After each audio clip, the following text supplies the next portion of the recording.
Welcome to the LDN radio show, brought to you by the LDN Research Trust. I'm your host, Linda Elsiegood. I have an exciting lineup of guest speakers who are LDN experts in their field. We will be discussing low-dose naltrexone and its many uses in autoimmune diseases, cancers, etc. Thank you for joining us.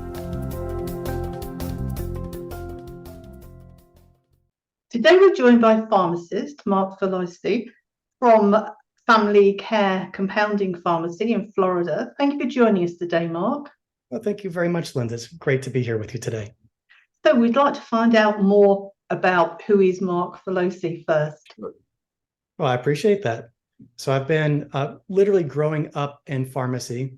My very first job was in a pharmacy when I was only 14, beginning compounding even back then. So this is before computerization, typing on a manual typewriter, filling capsules one at a time on a torsion balance on Saturdays in support of compounding.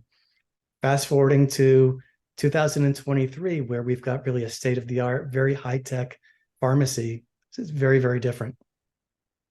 Mm-hmm. Yeah. So are you the manager, the owner? Sure. What is your role? Pharmacy. I own two pharmacies. I own Family Care. I also own Live and Learn Pharmacy.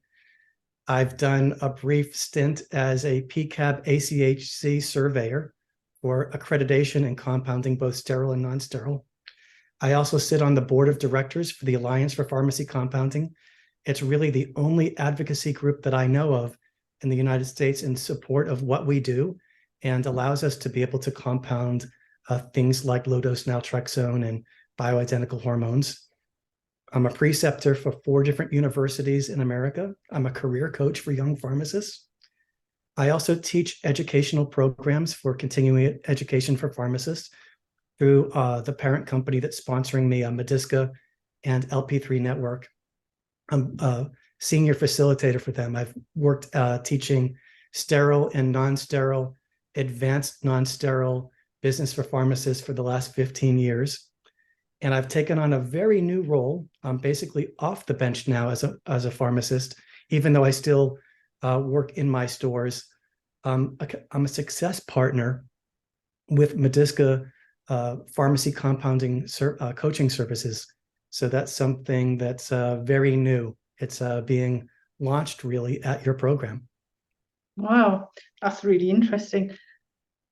So what do you do in your spare time? Oh my goodness, yes. You've got any? Well, it used to be when my son was younger, I was a Boy Scout leader for him and horseback riding with my daughter and all kinds of fun stuff with my wife. We've got a lot of hobbies and projects.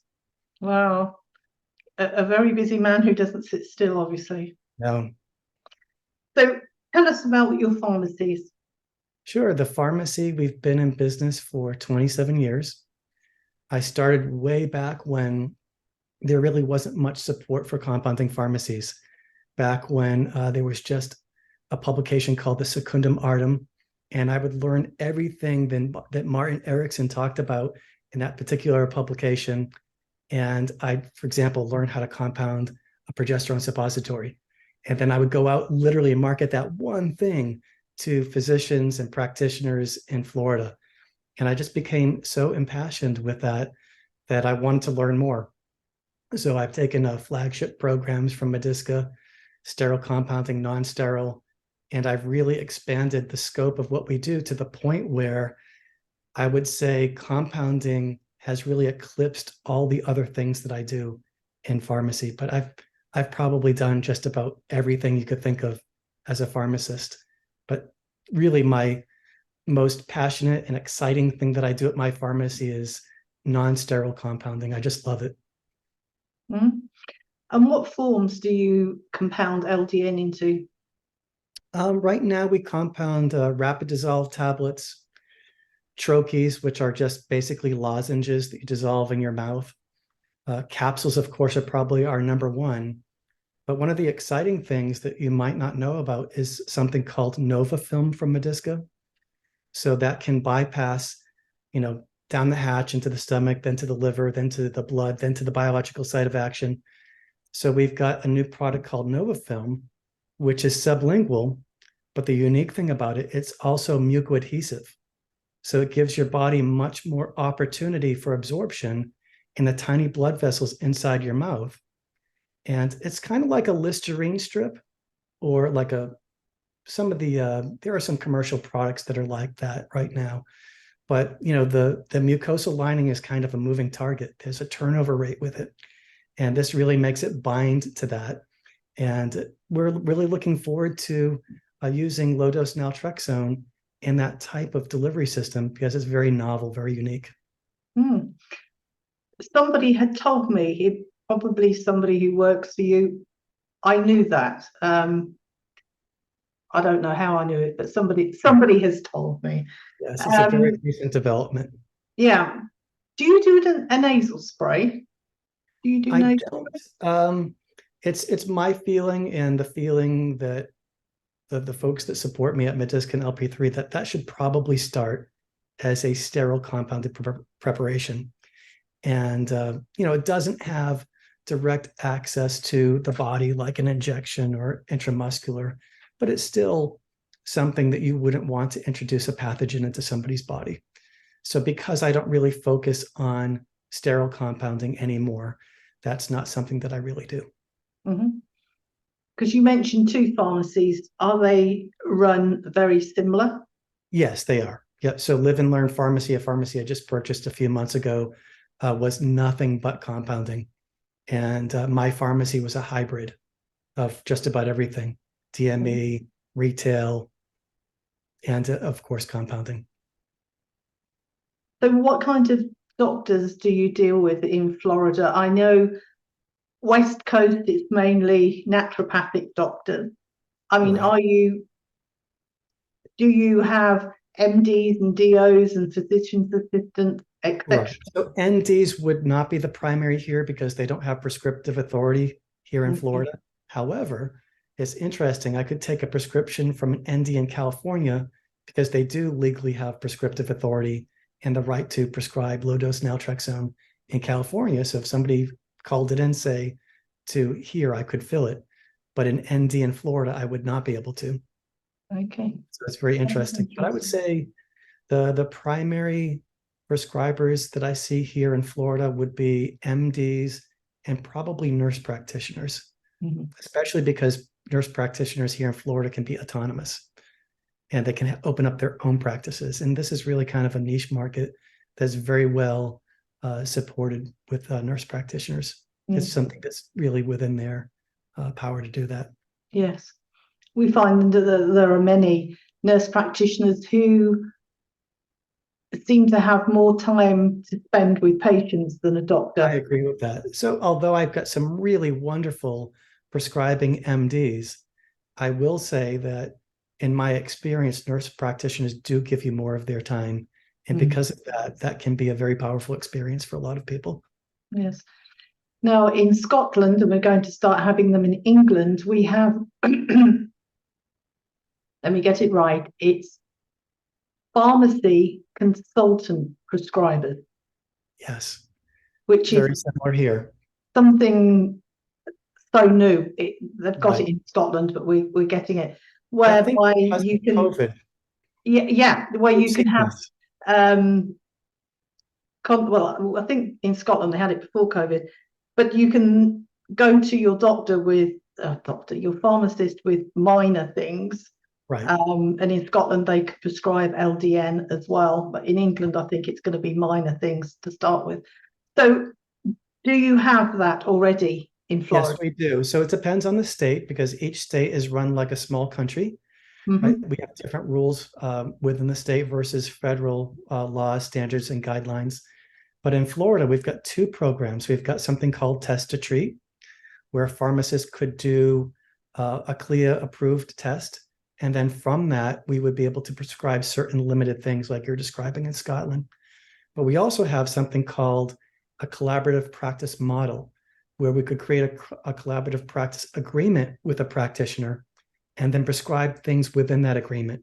So I would think that prescribing LDN could be one of those collaborative things that we could do moving forward. I think that's really exciting. It is. I am excited for that too. And I think that the world has recognized that pharmacists have a great place within healthcare and that we should be recognized as practitioners. And we're probably one of the best suited professions that would be able to prescribe because we know the drug. Exactly. That's what I was going to say. Doctors only do a certain amount of drug interactions because that's not their wheelhouse, that's yours, it's the pharmacy. The nurse prescribers are like doctors to a point, so why wouldn't you have a pharmacist prescribing like you have a nurse prescriber? I can't see what the difference is. That's very true. And it's funny that the lobbying groups and the association surrounding nurses and doctors are strong, but historically, those types of groups surrounding pharmacists have been weak. We haven't been a cohesive body. And that's one of the reasons why I sit on the board of directors for APC, is to give that voice. And because in England, there's a crisis that we are short of medical professionals, doctors, nurses, etc. And I'm sure it must be similar into the US. It would be so much easier for patients to have access to medical care if all those pharmacists that were ready and willing and able to become prescribers, surely that would take a lot of pressure off your health system. Yeah, and I think that it's a partnership with those people. So it's not like we're taking power away from a practitioner. We're sharing the process. And I think we make them more effective. So if a physician only has 5 or 10 minutes to meet with a patient, we can work behind the scenes and write suggested prescriptions. We can measure outcomes with prescribers and patients. And it's that triad. It's the relationship between a pharmacist, a patient, and a practitioner that really round out that whole process. Exactly. All for the good of the patient. That's correct. We have that kind of time. So that's something that APC, that independent group I was telling you about, they have a new product. They have something called Outcomes MD, which is a platform available to both pharmacists and providers. It interfaces with electronic healthcare records. And they have a very new platform specific to naltrexone that I can text a survey to my patient once they've received their prescription. It will establish a baseline of symptoms with that patient associated with naltrexone. And then I can start to measure and monitor outcomes measures subsequent to that to prove that it's either working, or if there's some sort of gap in therapy, it's something that I can go back and now recognize, because the beauty of compounding is it's something that we can modulate, fix, and make better because it's personalized medicine. Yes. And it's always, if you want to write a paper, you've got to start with a baseline. So for people filling in that survey initially, before they take the first pill, capsule, whatever it may be, you then got the baseline, which makes such a big difference, doesn't it? With I would say to the pharmacists in the United States that might hear this, the data that's being collected by Outcomes MD, I meant to say, will become redacted and shared back to the Alliance for Pharmacy Compounding. And this is something that we can show evidence to the FDA that compounding is valid, that the roots of pharmacy are truly in compounding. We've been doing this as a privilege for thousands of years, but with the stroke of a pen, federal regulatory bodies could take that away from us. So I think it's important, if we want to preserve really valuable and powerful things like LDN and BHRT and all those things that go with it, we have to be proactive. And I think you're quite big in the hormone community, are you? Yeah, I mean, within the community of everything that's possible within non-sterile compounding and sterile compounding. I've got a new role. So beyond being a facilitator for educational programs where I've taught a lot of the United States how to compound. literally. I've been teaching compounding for 15 years. I've been advocates for, colleges of pharmacy and so on and so forth. But when you take a program like that, I think people don't know what to do on Monday morning when they get home. They've taken a course, they've gone to college, but they still need somebody to hold their hand through the process. And Medisca, now the parent company, the global leader in compounding, really has allowed me to open this channel. And I become what's called a success partner. I have two other people that are working with me. I've got another coach that's working as a coach in remote patient monitoring and clinical services. And I have another coach that's specializing in like pharmacy operations, CEO mindset, leadership. So when somebody wants to open the niche market of non-sterile compounding, or maybe they already are a fantastic non-sterile compounder, but they want to open the niche market of LDN, I can walk them through that process. And really, this whole team would guide them on that effort. So it's something that's very new. And this is what we're going to kind of splash at the LDN conference. What I was going to ask or to say is that third-party testing is very important, and pharmacists hold that in very high regard, because Yes. as a pharmacist, you can say there is definitely 4.5 milligrams in my Very true. capsules. Which But if I you would send it, love to comment on that. okay, So, I have what I affectionately call pharmacists that behave more like bartenders. They're dabblers in non-sterile compounding. Then I have pharmacists that are truly professional, personalized compounding pharmacists, and they're very different. It's different than just crushing a 50 milligram tablet and dividing it in some way to make a capsule or some other preparation. If you used an FDA grade, USP grade active pharmaceutical ingredient from somebody like Medisca, and you learned how to manipulate that. So a little bit of show and tell. This is 5 milligrams of naltrexone. This is 50 milligrams of naltrexone. Very difficult for somebody to weigh that precisely. You have to learn how to weigh the unweighable. You need to learn how to do mixtures that if I was making a capsule, even if every one of my capsules, the finished product weighed exactly 300 milligrams with the finished powders in there. So if I make 100 capsules at a time, if they all just by chance weigh 300 milligrams, my theoretical weight, how would I really know 4.5 milligrams or 1.5 milligrams on the titration was really in those capsules? Because that predicates itself on homogeneity and content uniformity when we make that mixture powder blend to start with. So we would need devices like the Mazaraster back there. That's an inverse planetary mixer. We would need testing facilities to confirm and validate repeatably that when I make a mixture in service of making a 1.5 milligram capsule or a 3 or a 4.5 or what have you, that I do have a homogeneous blend so that when I make those capsules and I do weigh the correct amount, the finished preparation is correct. So I believe that all pharmacists should operate by the family rule. Like if I was making that from my mom, I was making that from my wife. If it's not good enough to dispense to any of those people, then I shouldn't be doing this.